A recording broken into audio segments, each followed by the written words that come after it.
God, মারি না যে তা না, সেকেন্ডের মধ্যে মারতেও পারি। এক্স্যাক্টলি, তোমার অলওয়েজ প্রয়োজন, প্রিয়জন না। আমি প্রিয়জন ভাবে, আমার প্রয়োজন তুমি কখনো ছিল না।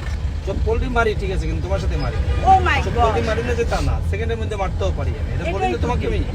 এগুলো তুমি কইরা বড় হইছো, আমি এগুলা করে বড় হই নাই, বুঝতে পারছো? আমি যাকে মানে উপদেশ দেই তার পিঠ দেই না, দূরে থাকলেও আমি তার করতে তাকে চাই। তার সম্মান নিয়ে কথা বলাই তো তার সম্মান, ধ্বংস তুমি করা। তোমার যার যার সম্মান শেষে হারায়।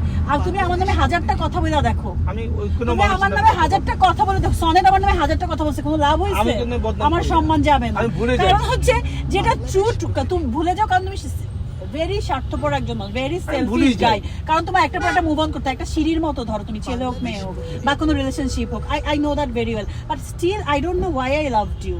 আমি জানি না, পাশে দেখে না আমার বুকটা হু হু করছে। আমি চিন্তা করি যে এই লোকটা আমাকে মিষ্টির জন্য আমার মানে এরকম বিহেভ করে বা অন্য কারোর জন্য কথা বলে, আমি আশ্চর্য হয়ে যাবে। আল্লাহর কাছে বলি যে ও মাই গড, আল্লাহ আমার মানে ভালো যদি তোমাকে না, তুমি পিছনে খারাপ না একটা না, ভালো পিছনে কয়দিন আগের কথা, এটা অনেক আগের কথা না। তুমি যদি মানে নর্মাল হিউম্যান বিং হইতা, তুমি আমার নিয়ে কোনো, আমার সাথে মিসবিহেভই করতা না, আর ছোট ছোট জিনিস নিয়ে আমাকে পেইন দিতা না। তোমার বিশাল বড় বড় জিনিস নিয়ে আমি হ্যান্ডেল করে অনেক কষ্ট পাইছি। তুমি আমাকে অলওয়েজ মিথ্যা বলছো, যেটা প্রমাণ আসছে পরে। আমি কখনো মিথ্যা বলি না, না তোমার সাথে কোনো ফ্রড করছি, বাট ইউ ডিড এত শর্ট টাইমের মধ্যে। এখন সব ভুলে গিয়ে তুমি সেটাও ট্রাই করো না যে একটু করবে, তুমি তোমার কথাই আসো। দেশে দেশে সবার সাথে দ্য নিউজ।